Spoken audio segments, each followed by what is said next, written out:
असं राज्य महाराजांनी स्थापित केलं, ज्या ठिकाणी समता होती, ज्या ठिकाणी प्रत्येकाला सन्मान होता, ज्या ठिकाणी अन्याय नव्हता, अत्याचार नव्हता, ज्या ठिकाणी महिला सुरक्षित होत्या, ज्या ठिकाणी शेतकरी समाधानी होता, एक असं राज्य की ज्यांचा राज्यकारभार पाहिल्यानंतर जगभरातले लोक आश्चर्य करतात की एक राजा इतक्या गोष्टी कसं करू शकतात. अशा प्रकारचं साम्राज्य हे छत्रपती शिवरायांनी आपल्याला घडवून दाखवलं. शिंदे साहेबांनी सांगितलं कशा पद्धतीनं महाराजांनी या ठिकाणी वेगवेगळ्या व्यवस्था उभ्या केल्या.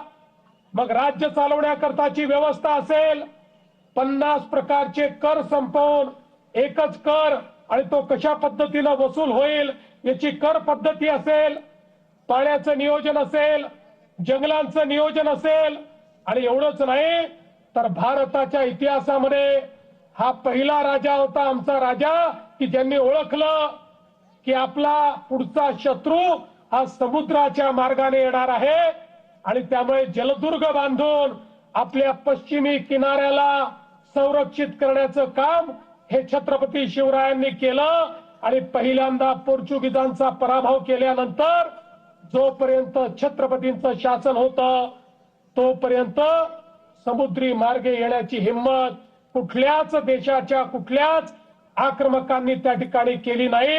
अशा प्रकारचे द्रष्टे आपले छत्रपती शिवराय होते.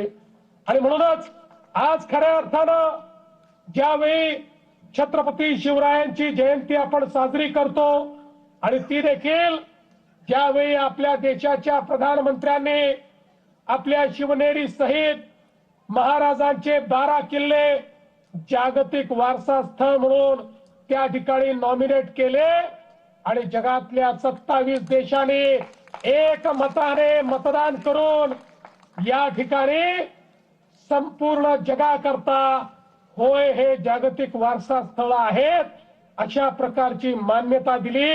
आमच्या आशिष शेलारांनी ते प्रमाणपत्र देखील या ठिकाणी घेतलं.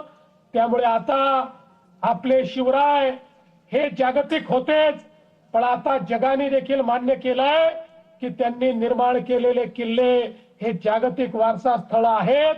अशा प्रकारचा जागतिक वारसा निर्माण करणाऱ्या शिवरायांची प्रेरणा आपण घेतो आणि म्हणून आवश्यक आहे त्यांनी दिलेल्या मार्गावरच आपल्याला चालावं लागेल.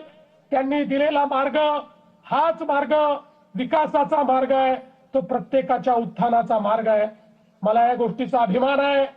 या शिवनेरीवर आमच्या अजितदादांचं प्रचंड प्रेम होतं.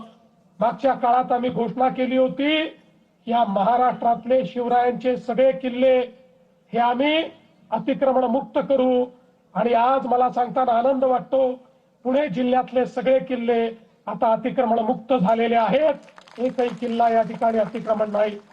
मी आज या निमित्ताने मराठा सेवा संघाला आश्वस्त करू इच्छितो, आपण जे निवेदन दिलेलं आहे त्याच्यावर आम्ही नीट काम करू आणि 2030 साली महाराजांची 400वी जन्मशताब्दी, 4थी जन्मशताब्दी ज्यावेळेस आपण साजरी करू त्यावेळी निश्चितपणे अतिशय भव्य जगभराचे डोळे दिपतील अशा प्रकारची शताब्दी ही आपण साजरी करू हा विश्वास देतो. शरद दादांनी देखील या ठिकाणी जे मुद्दे मांडले आहेत त्या मुद्द्यांवर राज्य सरकार काम करेल हा विश्वास व्यक्त करतो आणि पुन्हा एकदा आपल्या सर्वांना शिवजयंतीच्या शुभेच्छा देत माझं बोलणं संपवतो. जय भवानी, जय शिवाजी. धन्यवाद मुख्यमंत्री.